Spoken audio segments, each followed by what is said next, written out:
ब्रह्मांड क्या है और ब्रह्मांड से पहले क्या था और ब्रह्मांड बना कैसे? कैसे इंसान सिर्फ धरती पर हैं और धरती इतनी खास क्यों है?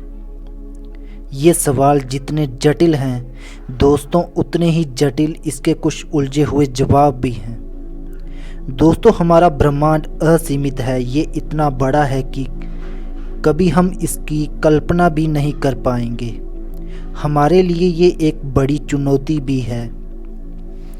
और इतने बड़े ब्रह्मांड में हमारी पृथ्वी एक छोटे से कण से भी छोटी है। इतने बड़े ब्रह्मांड में कहीं पर ज़्यादा रोशनी है तो कहीं पर बहुत अंधेरा है। कहीं पर करोड़ों डिग्री तक का तापमान है तो कहीं पर बहुत ठंडी भी है। और हमारे सूर्य से भी कहीं शक्तिशाली कुछ ग्रह तारे मौजूद हैं। दोस्तों, ब्रह्मांड दो तरह के होते हैं, एक दृश्य ब्रह्मांड और दूसरा अदृश्य ब्रह्मांड। दोस्तों, दृश्य ब्रह्मांड वो है जो हम देख सकते हैं और जिसका सृजन बिग बैंग के प्राथमिक रूप मटेरियल से हुआ, जैसे ग्रह, तारे, उल्काएं, गैलेक्सी, ब्लैक होल, प्रकाश, गति, समय, गुरुत्वाकर्षण। दोस्तों, जिस तरह हम पृथ्वी पर दूरी किलोमीटर्स में नापते हैं, उसी तरह ब्रह्मांड की दूरी नापने के लिए प्रकाश वर्ष का इस्तेमाल होता है। और जितना प्रकाश वर्ष एक साल में पूरा करता है, एक सेकंड में लगभग 3 लाख की दूरी तय करता है और एक साल में 9.5 बिलियन किलोमीटर की दूरी काट लेता है। और इस रकम को एक प्रकाश वर्ष कहा जाता है। दोस्तों, बिग बैंग का विस्तार 93 बिलियन प्रकाश वर्ष का है। दोस्तों, आप ये सोच के हैरान होंगे कि अगर हमारे ब्रह्मांड की एज 13.5 अरब साल है तो इसका विस्तार 93 प्रकाश वर्ष कैसे हो सकता है? उसके आगे क्या है? इसके बारे में हमें आज तक कोई जानकारी भी नहीं मिल पाई है। दोस्तों, बिग बैंग थ्योरी के अनुसार आज से लगभग 13.5 अरब साल पहले ब्रह्मांड के अणु और परमाणु एक दूसरे के पास थे, जो इतने पास थे कि जो सारा दृश्य ब्रह्मांड हम देख रहे हैं वह एक छोटे से बिंदु में था। और वो बिंदु इतना गर्म और गंतव्य रहा होगा कि वहाँ पर कोई भी फिजिक्स का लॉ काम नहीं करता होगा। इस अवस्था में स्पेस और टाइम भी मौजूद नहीं था। तो अचानक उस बिंदु में एक विस्फोट हुआ जिससे ब्रह्मांड का जन्म हुआ और विस्तार होना शुरू हो गया। ब्रह्मांड में सारे पदार्थ एक दूसरे से दूर जाने लगे। तो अगर विस्फोट हुआ तो तब लाइट क्यों नहीं थी? क्योंकि ब्रह्मांड तब प्लाज्मा अवस्था में था। क्योंकि ब्रह्मांड कोई अणु नहीं था, इसलिए इसकी कोई रोशनी भी नहीं थी। इसी तरह यूनिवर्स में ये अंधेरा 3.80 लाख सालों तक रहा। और इसी तरह ब्रह्मांड में न्यूट्रॉन और प्रोटॉन्स बनने लगे और इनकी मदद से ही हाइड्रोजन के अणु भी बनने लगे। हाइड्रोजन का यूनिवर्स में बहुत महत्व है और इससे ही हीलियम भी बनना शुरू हुआ और तारों का बनना शुरू हुआ। और इसी तरीके से हमारा सूर्य भी बना और अंधेरा गायब हो गया। लगभग 8 अरब साल तक अणुओं का बनना और ख़त्म होने का सिलसिला चलता रहा।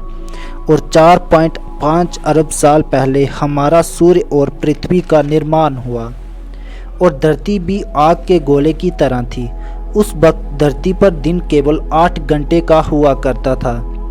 धरती पर जीवन अभी असंभव था और धरती पर पानी तो था ही नहीं। और धरती पर हवा में भाप मौजूद था। H2O जैसे कई सारे तत्व मौजूद थे और कई सालों तक बारिश होने का सिलसिला जारी रहा, जिससे समुद्र और नदियाँ बनने लगी और लगभग 3.5 अरब साल पहले पानी में हाइड्रोजन, ऑक्सीजन और कार्बन के मिलने से जीवन पनपना शुरू हुआ, जो अभी भी ये एलिमेंट्स हमारे जीवन के साथ जुड़े हुए हैं। और धरती पर पहले जीव एमीबा और पैरामीशियम बने। धीरे धीरे समुद्र में रासायनिक क्रिया से और भी कई जीव बनना शुरू हो गए थे। तो दोस्तों, ये मैं नहीं कह रहा, विज्ञान और थीरीज ऐसा कहती हैं। दोस्तों, अब आपको ये बताते हैं कि वेदों के अनुसार सृष्टि की रचना कैसे हुई। महादेव शिव कहते हैं कि संपूर्ण ब्रह्मांड अपने मूल रूप में यानी नित्य अवस्था में था। पदार्थ कभी नष्ट नहीं होता। तब ऐसा पदार्थ पूरे ब्रह्मांड में फैला हुआ था। तब कोई क्रिया नहीं थी, ना ही कोई फोर्स मौजूद थी। वह कण अत्यंत सूक्ष्म था। वह पूरे ब्रह्मांड में एक जैसा था। महादेव कहते हैं कि उस पदार्थ को नहीं जाना जा सकता है, क्योंकि उनकी प्रॉपर्टीज सोई हुई अवस्था में थी। इसी चीज़ को भगवान मनु कहते हैं। वह पदार्थ ना कण रूप में था, ना तरंग रूप में, ना कंपन रूप में। वह अव्यक्त था। तो क्या होता है कि सृष्टि उत्पन्न हो जाती है। तो पुराणों में ये बताया है कि ईश्वर में एक इच्छा उत्पन्न हुई कि वह जीवों के लिए सृष्टि की रचना करे।